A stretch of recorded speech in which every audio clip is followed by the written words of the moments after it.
কি করো? আরে রং করি। কেন মিস্ত্রি দিয়ে করতা? মিস্ত্রিতে হাজার কত, এক টাকা 1200 টাকা লাগে, এক টাকা 1000 টাকা লাগে। তার থেকে নিজে অল্প অল্প করে করলে পয়সাটা তো বাঁচবো, এই পয়সাটা আমার অন্য কাজে লাগবো। তো দোকানে যে আপনি যান নাই, দোকানে পয়সা কাটবো না? ওই তো একদিকে পয়সা বাঁচেছি, একদিকে দেবো হাজিরা, উপায় তো নাই। লোকের দোকানে কাজ করলে বন্ধ করলে তো পয়সা কাটেই। তো কাটবোই, উপায় নাই।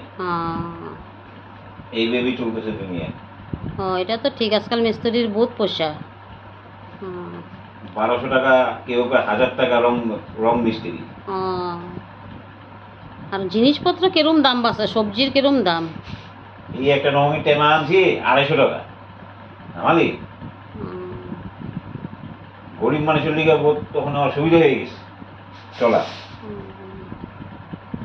এটা তো ঠিকই। ভাত খাইছো কি দিয়ে? ডাইল আলু সিদ্ধ নাকি? ভাত খাওয়ার আইটেম তো কয়েকটা আইটেম। কি দিয়ে খাইলা? পটল ভাজা, আচ্ছা, তারপরে পটল দিয়া ঝোল, পেঁপে আলু দিয়া তরকারি, এই 3-4 পদ দিয়া হয়ে গেছে মোটামুটি। গরিবের খাওয়া যেমন হয় আর।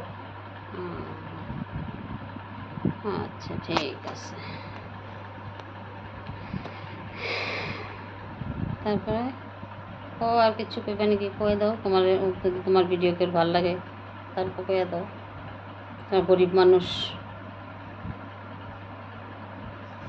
এইভাবেই চলতে থাকবো, গরিবের উপায় নাই আর। ভাঙ্গা এটা রং করানো সুন্দর হয়ে গেছে তো। হ্যাঁ, কত গ্লেজ দিছে এটা। যে অবস্থা আসলে ভাঙ্গা তলটা তো ভাগবার ভাঙ্গাই। ভাঙ্গা জিনিসটা সুন্দর। এটা বানাইতে গেলে অল্প ভাঙ্গা আসলে 3000 টাকা লাগে। মাগো, এখন দেখা যাক কি হয়।